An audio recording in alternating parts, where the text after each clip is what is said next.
সবাইকে স্টক অবজারভারের পক্ষ থেকে শুভেচ্ছা জানাই। বন্ধুরা, আজ আমরা 5টি ট্রেডিং স্টক পিক করেছি। স্টকগুলো হলো সিপার্ল, এমারাল্ডওয়েল, জিমেনাই সিফুড, কোহিনুর এবং সিবিও।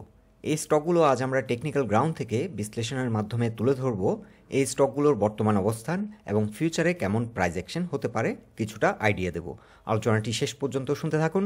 আলোচনাটি শুরুতেই সবাইকে রিকোয়েস্ট করব ডিসক্লেমার অংশটি আপনারা ভালো করে পড়ে নেবেন। পুঁজিবাজার ঝুঁকিপূর্ণ।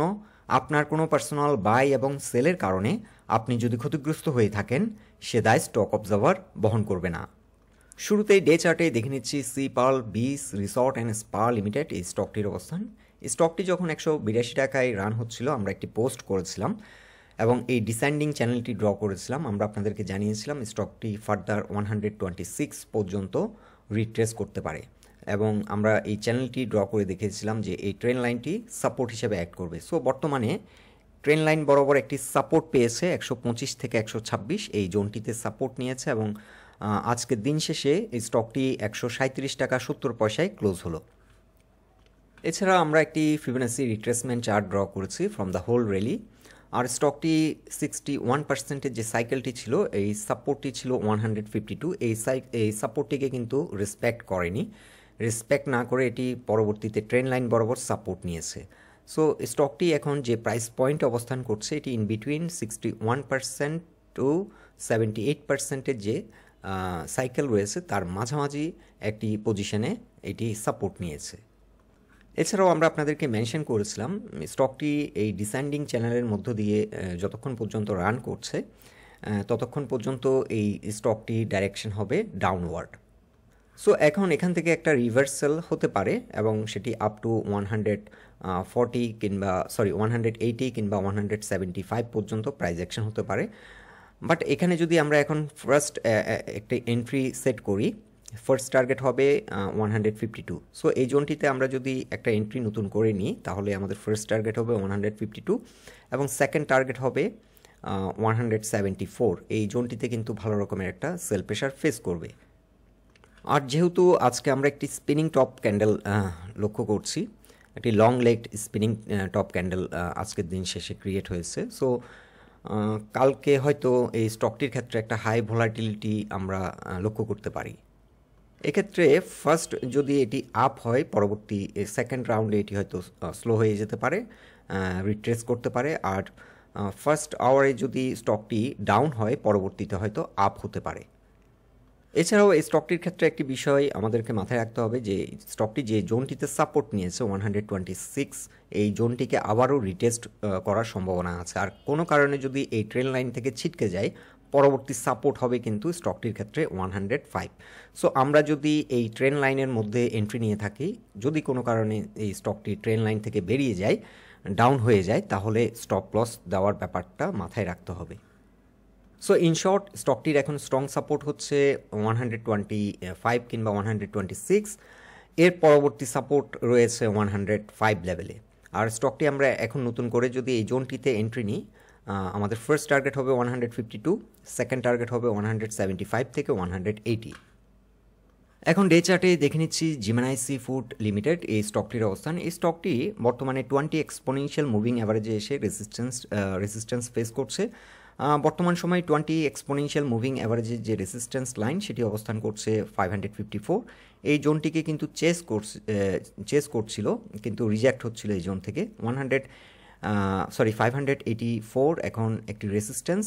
বর্তমান সময় আমরা লক্ষ্য করছি ভলিউমের ধারাবাহিকতা কিন্তু ঠিক নেই এবং বিলো অ্যাভারেজ ভলিউমে বেশিরভাগ সময় ট্রেড হচ্ছে। সো স্টকটি এই জোনটিতে কিছুটা কনসলিডেশন হচ্ছে।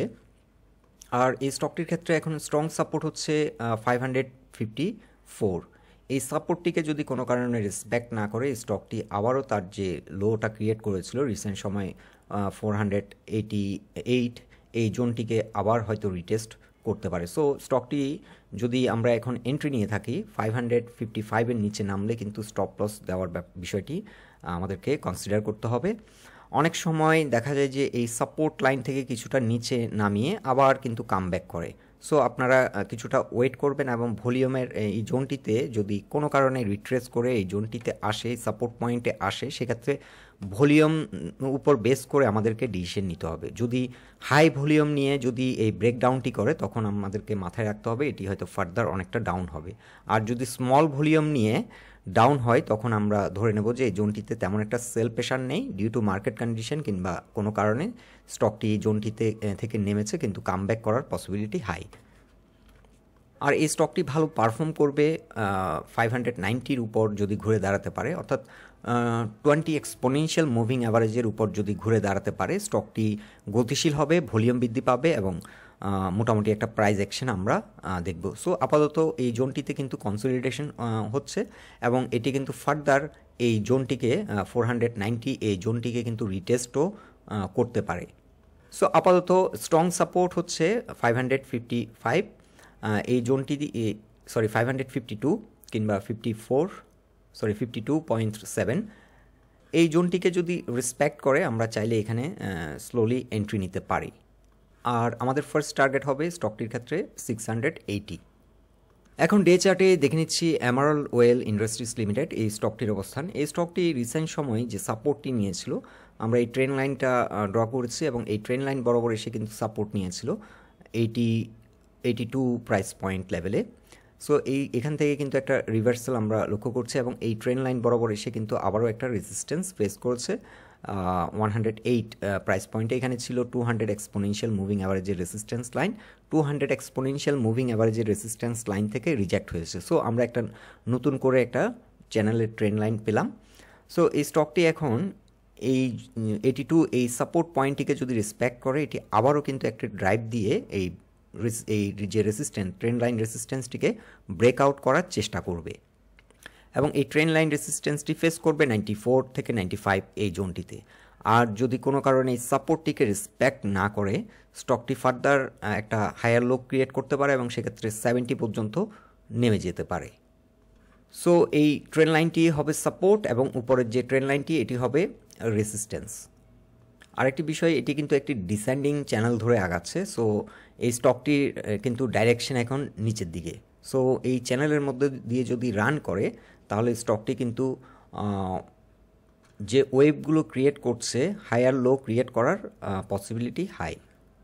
সো যারা কুইক ট্রেড করতে ইন্টারেস্টেড আপনারা এই স্টকটি চাইলে ওয়াচ লিস্টে রাখতে পারেন। এই স্টকটি যদি 95 এর উপর যদি এই ট্রেন লাইনটিকে ব্রেকআউট দিতে পারে আপনারা চাইলে একটা ব্রেকআউট ট্রেড নিতে পারেন, সেক্ষেত্রে ওয়েট করতে হবে না, হয়তো ফার্স্ট একটা গেইন নেওয়া সম্ভব।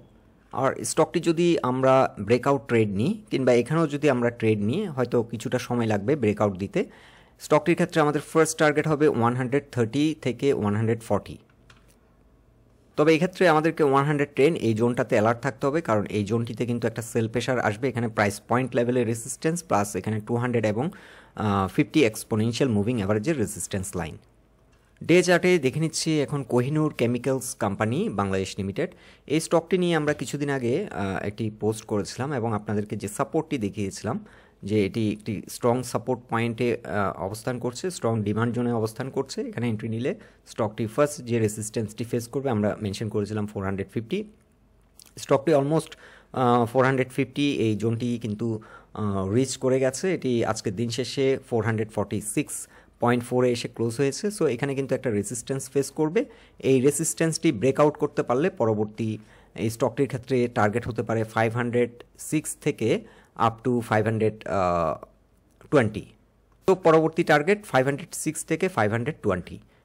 সো অ্যাজ ইউজুয়াল স্টকটি এখন যেহেতু 50, 20 এবং 200 এক্সপোনেনশিয়াল মুভিং অ্যাভারেজের উপর ঘুরে দাঁড়িয়েছে, আজকে একটা বড় ভলিউম নিয়ে কিন্তু ড্রাইভটি দিয়েছে।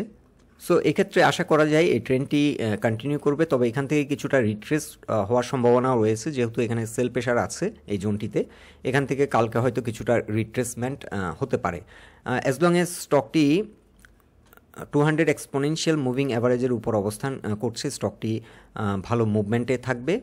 442 এখানে যে রেসিস্ট্যান্সটি ছিল 200 এক্সপোনেনশিয়াল মুভিং অ্যাভারেজের, এটি ব্রেকআউট করার কারণে এখন 442 থেকে 43 এই জোনটি কিন্তু সাপোর্ট হিসেবে অ্যাক্ট করবে এবং পরবর্তী সাপোর্ট রয়েছে 435 লেভেলে।